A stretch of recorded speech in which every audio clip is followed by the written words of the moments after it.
Going on, guys? Trey coming back at your screen by means of the World Wide Web.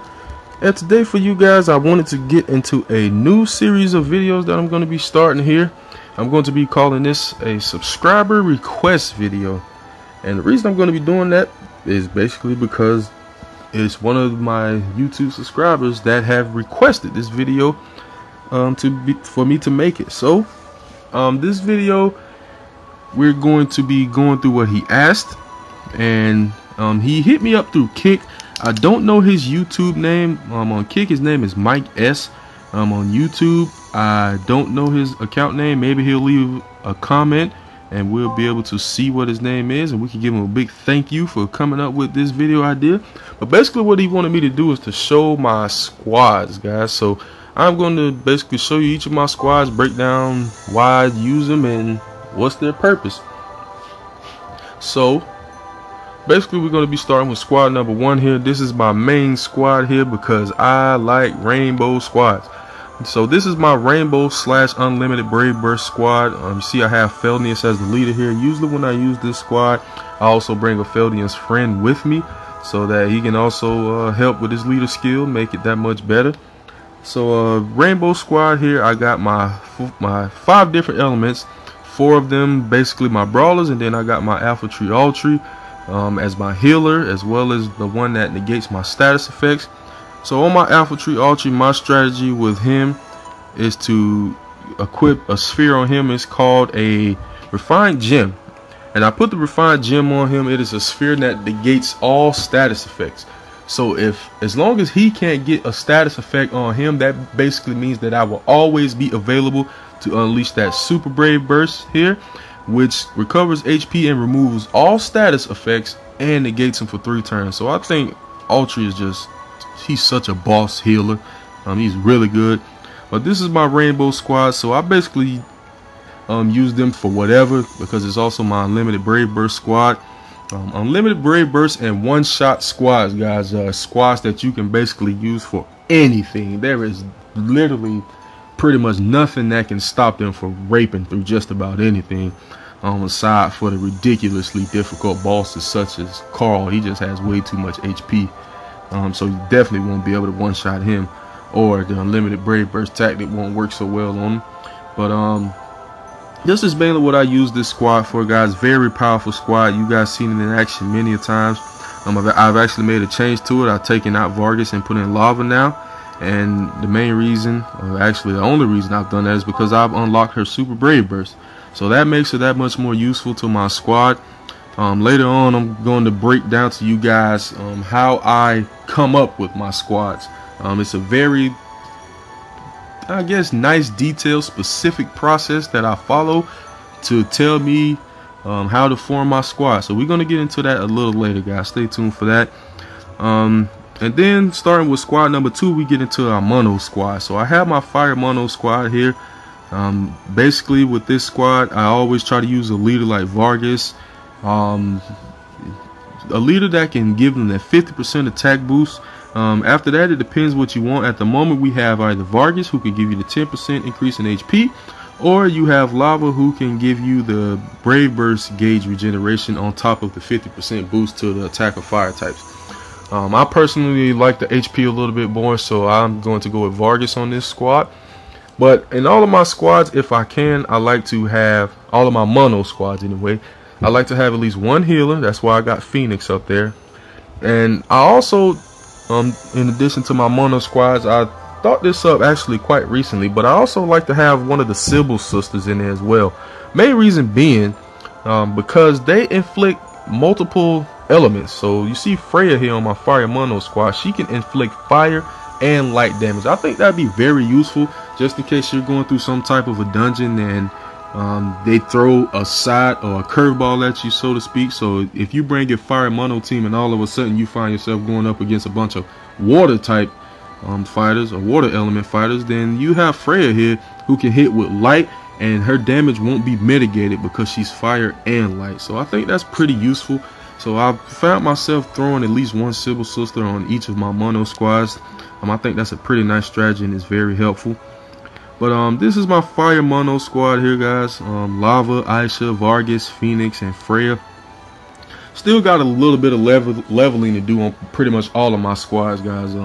This stuff does not happen in 1 or 2 hours. It takes a lot of time and things of that nature in order to level up these units. So I basically like to do it one at a time. This is personally what I like to do. I pick a fighter that I want to work on, and I work on them until I got them where I want them to be, and then I move on to the next fighter. That's how I like to do my squads.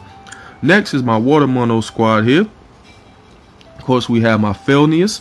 I got my Selena here that I need to level. My Sea King Mega, I just recently brought you guys the 6-star video on. I need to level him. My healer is going to be Elimo. I got myself an Elimo, and then, as I just stated, I like to go with a Sybil sister. So this time we have Eliza. And Eliza, she not only deals water damage, but she also deals dark damage. So that'll be very useful, and I'm sure these sisters are going to get a 6-star evolution as well, so they're really going to be powerful in the future. I don't know when, but I'm figuring they will get a 6-star evolution. I don't see why they wouldn't. So when they get that 6-star evolution, they're going to be that much more powerful. I can't wait for that. They're really going to be a sweet addition to all of my squads, honestly. So of course, this is my water mono squad. Got them powered up with Selena. I could use Selena for the boost to the water attack, as well as the 10% HP increase when I get her leveled up. Or I can use Sea King Mega, who would give me the 50% water attack and the BB regeneration. So it's up in the air who you want to set as your leader. I personally like the HP a little more. So that's who I go with. And that's pretty much the layout of many of my squads here, as you see. Here's my Earth squad. You guys have seen this one in action before. It's pretty much leveled up, ready to go. 2 6-star Lances, 6-star Douglas, 6-star Ultri, and 5-star Adia. Adia is definitely going to be getting a 6-star. I'm pretty certain of that. On global, I don't know when, but she will be getting it. But in the meantime, I'm thinking about replacing her with Paula, the Sybil sister. The only reason I haven't yet is because she's not leveled. Once I get her leveled, and if it's before Adia 6-star come out, I will be replacing her, just so I can not only have an all attack, because Adia is single target, but I'll have an all attack, and I'll also have a multi-element attack. So that'll be a sweet addition. I got Douglas as my leader on this one, who gives the 50% attack boost to Earth types, and also the BB gauge refill on this one. I had Lance as my leader for the longest, and then was able to evolve Douglas. The main reason I have him as my leader is because everyone loves Douglas. He's a really good unit, and so I try to keep him as my leader when I'm using this squad, so that those on my friends list will be able to get some use out of him. I do have his Super Brave Burst unlocked, and I'm working my way to getting it up to level 10, and then it'll really be beastly. But you guys have seen this squad in action. Very powerful Earth mono squad. They really do me a lot of good, so I really like them for that. Got my Ultra healer, and I plan on substituting Adia for Paula, and that'll be that for the Earth squad. Next is my mono Thunder squad. You guys have definitely seen this one in action before as well. I got my 3 Holy Thunder Easies that I farmed the Thunder Turnout mission to get. When Easy had his event going on, I don't know if you guys remember back when all the starters had their own event, but Easy had his own event, and I tried to farm that, and I couldn't get not even one of them. So when the Thunder Turnout dungeon was released, I made it my mission to get at least 3 of them, because as you guys know, I had to have them for Carl. At the time, we didn't have Amelia as 6-star. She'll be a suitable leader for Carl as well, for anyone who hasn't done it yet.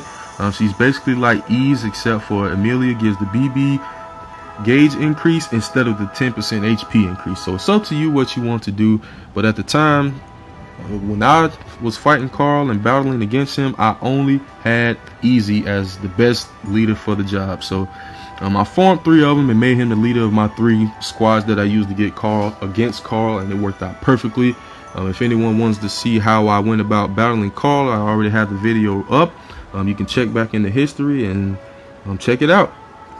So I have my 3 Easies. I have my Omega Behemoth, and then I have Fenia here as a 5-star. I have a lot of other Thunder Element 5-stars, but the reason I went with Fenia is because of her Brave Burst, guys. I really like her Brave Burst. Not only does it hit all, but it also has the chance to inflict definitely paralysis and the other status effect it inflicts is weakness as well. So it hits all, and it can inflict paralysis and weakness. I think that is pretty sweet. It's a very powerful AoE. I can't wait for her 6-star to come out. It's just going to be disgusting. She's going to be really powerful if her 6-star comes out, which I'm thinking it will. But that's why I use her. Eventually, unfortunately, I think I'm going to kick her out for the Sibyl Sisters. Zeal, I believe her name is. Z-E-L-E, Zeal. So I can have multi-element damage. And that'll pretty much be my Mono Thunder squad. I have to unlock a few more Super Brave Bursts in this squad, but that'll come with time. Not in a huge rush to get that done right now. Next squad I have is going to be my Mono Light squad here. So of course I just got my Atro just a few days ago. You guys saw and kind of brought to my attention that I got an Atro, and I didn't even know it while I was recording the video. I honestly straight up overlooked it. But I have my Atro here, so of course that's going to be my leader. My Sephi and my Holy Master Aim I've had leveled up for quite some time now, so they're good to go. I'm planning to level up Wyvern here so I can get that 6-star dual mechs, and then I have my Sibyl Sister. So this will be a very powerful light squad. Of course I'm going to be unlocking some Super Brave Bursts on Atro and dual mechs once I get them up to level, because in my opinion dual mechs is near useless without its Super Brave Burst, because it's that random stuff like Douglas used to be. But you unlock his Super Brave Burst and it hits all, which is what I like. So get dual mechs, definitely unlock that Super Brave Burst quickly and put them to work. Make some good use out of them. And same with Atro. Although his regular Brave Burst is good, Super Brave Burst is even better because it comes with a stat boost. So that's my light squad, guys. Moving on to my Mono Dark squad here. This is who I'm planning to use. The Lord Magress. Just the Lord Magress has been done a very long time ago. 6-star, level 100, level 10 Super Brave Burst. I finished him up with the swiftness. So that's my boy right here to the end. No matter who comes out, I will always like Magress forever and ever. That's just my boy. But of course I got him as my leader of the Dark squad for the 10% HP boost. You could also use Alice for the Brave Burst increase instead of the 10% HP. But I got 6-star Alice here. I have 6-star Dilius, who I just evolved. I believe it was yesterday, maybe the day before. And then I have Lyra here, who's going to serve as my 5-star until her 6-star comes out, or maybe some other Dark Element 6-star I decide to build up. And then I have my Sibyl Sister here. These Sibyl Sisters of Light and Dark, just in case you guys do not know, they are able to deal 3 elements. Media here can deal dark, water, and earth damage, so that is extremely useful. She's going to be a great help to my Mono Dark squad for sure. Being able to do 3 elements at a time, very powerful, very powerful. So yeah, that's basically my Mono Dark squad. And then here I've never used this squad. This is something I just kind of threw together that can serve as maybe a light/dark squad. Keymaster Gilnea as the leader, and then 2 powerful dark fighters and 2 powerful light fighters. This squad, I've never used it like I stated before, so I don't know if I ever will. It was just an idea I came up with, and I was like, maybe one day, we'll see. I don't know, but I haven't used it yet, so don't really know too much I'm gonna do with it. But Keymaster Gilnea's skill does cater to this type of squad because he provides a 30% boost to the attack power of light and dark types. So this is something that'll still be good in case you don't want to run mono. Maybe you need light and dark for some reason, and you'll be able to bring it with this type of squad. I'll probably end up replacing Sephi and Aim for 6-star light units because they're better. And yeah, that'll pretty much be it for this squad.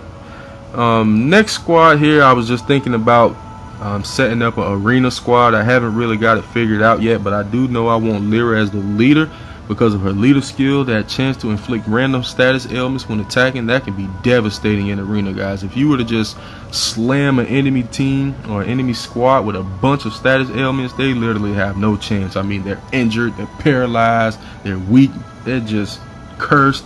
I mean, everything. If you are able to inflict that on an enemy squad in arena, it doesn't matter how powerful they are, they're pretty much going to lose. So I'm going to finish up an arena squad here So I'll be able to just go in the arena and duke it out with any and everybody at any time. I just got to get them leveled up because I haven't even touched my Lyra yet. And to move on to the final squad here, this is sort of my Metal Parade squad. Basically all I did here is bring all of my units that have a high number of hits. And in the event that I run into a crystal, or it's just straight up the last battle and I want to make it quick, I brought my Lava. For anyone who doesn't know, Lava's Super Brave Burst is called Ragnarok. And what it does is it deals multiple hits. 13 hits, I believe. No, 12 hits, sorry. And it adds defense ignoring effect. So if you were to come up against a big crystal boy, you can use her Super Brave Burst and just eat through his defense and start doing regular damage instead of just 1-1-1-1, the occasional 2 that pops up every now and again. If you run up against a crystal, you activate that Super Brave Burst, it pretty much throws his defense in the trash, so you can take a crystal out literally in one turn, guys. So this is, I still got to get it leveled for the most part, but they all have a pretty decent amount of hits. I think the lowest one is Agni with 9 hits in his normal attack. So once he's finished off, that is, I got to level them all up, of course. So yeah, basically that's my squads, guys. These are the ones that I like to use in order to get the job done. And while we're on the topic of squads, guys, I wanted to bring up a topic of discussion. So I had a few subscribers ask me, or pretty much give me their opinion on a few things. So I want to know what the rest of you guys out there think about this. So the question on this topic of discussion is using the same team boring? And here's how I feel about that, guys. First and foremost, I will answer that with a big juicy no. And the reason I feel that way is mainly for 2 reasons. The first being, why would you not want to use the best team for the job, guys? No matter what you're doing, let's say for example you're going against Sibyl's sister Eliza.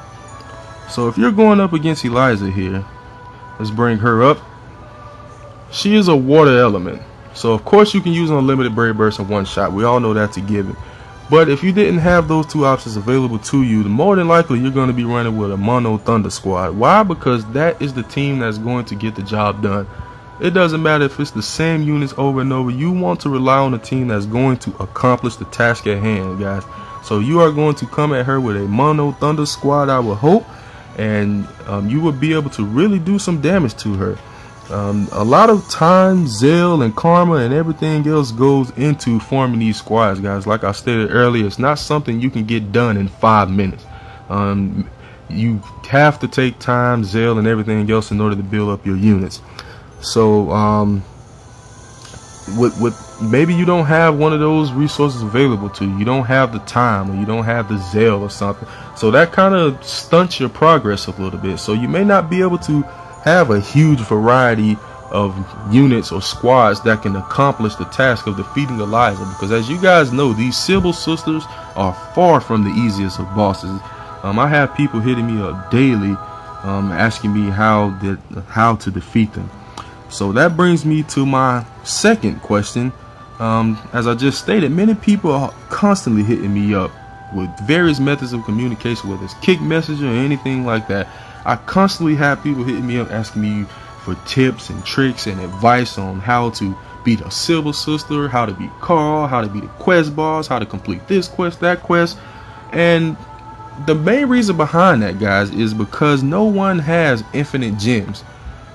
If you have a ton of gems on this game, guys, you can accomplish literally whatever task. I can go up against a Miracle Totem with a bunch of 2-star units, and I will be able to beat him because I have the amount of gems to do it. I can just keep on losing, keep on using gems, and continuing over and over, and eventually I will beat that Miracle Totem. But is that how you want to get the job done, guys? Do you really want to use 20 gems just to beat a Miracle Totem? I would think not. Definitely using gems that way is not my preferred way of using gems. I really dislike when I use gems because I could not defeat a boss without having to use one. I personally don't like that. I'd much rather use my gems on something like rare summons, or maybe restoring my energy during Meta Parade or something like that, so I can keep on going. But it really just bothers me when I have to use a gem because I got my behind kicked because I didn't come with the best squad for the job. So gems are very precious, guys. Please do not waste them on stuff that could have been prevented. Come with your best team. Come with the team that's going to accomplish the task, guys. That is my opinion, but I also want to get you guys' opinion. What do you think about that? Is using the same team boring? Like I stated before, I don't think so. I think that that is something that is inferior to something of greater importance. And what I mean by that is I would rather continue using the same team that's going to accomplish the task rather than using a different team that's not going to get the job done. So that's my 2 cents, guys. But leave in the comments what you think about this. Tell me what you think. Is using the same team boring? What's of greater importance to you guys? Because I have a criteria, prerequisites that I follow when I form my squads. Most important, is it 6-star? Does it have super brave burst? Is it leveled up to 10? Once again, we're going to use Eliza for this example. So if I had a 6-star easy with a super brave burst unlocked and at level 10, that is who I'm going with, guys. Hands down, that's who I'm going to use. Now if I didn't have that, then I'd go the next step down. Okay, do I have a 6-star ease with just this super brave burst unlocked regardless of level? Okay, then that's the next choice I'm going to go with. And if I don't have that, then the next thing I'm going to go with is just, do I have a 6-star thunder element unit that can get the job done? That's my next criteria. And last but not least, do I have a 5-star thunder element to go up against Eliza? Me personally, I'm not even going to bother using anything below 5-star. Everything that I use has to be at least 5 stars and up. So that is my criteria when I am forming my squads, guys. What do I need to accomplish? In this case, we're using Eliza. Do I have unlimited brave burst team? Okay. Do I have a one-shot squad? Okay, those can accomplish any task. But if you don't have that, do I have a powerful mono thunder squad? Okay, yes I do. Now what units am I going to use to accomplish that? Then I go down that criteria. They have to be maxed out. If they're not maxed out, I'm probably not going to be using them either. So that's just me and the way I think. I think about the task at hand, and I think about the units that are going to get the job done. So give me your opinion on it, guys. I think this would be an interesting topic for discussion. I'll definitely be coming back to view the comments on this video and perhaps answer some questions and some opinions in the way you guys feel. And I think this would be very interesting for all of us to discuss and talk about. So a big thank you to Mike S from Kick Messenger once again. I wish I had your YouTube name, buddy, but I don't know it. Maybe if you leave it in the comments, we can give a big thank you for this request video. I hope you guys enjoyed it. Please continue to like, subscribe, favorite, share, comment, and everything else. And I can't wait to read you guys' opinions on this. This is super exciting. Thanks, guys, for watching. Later.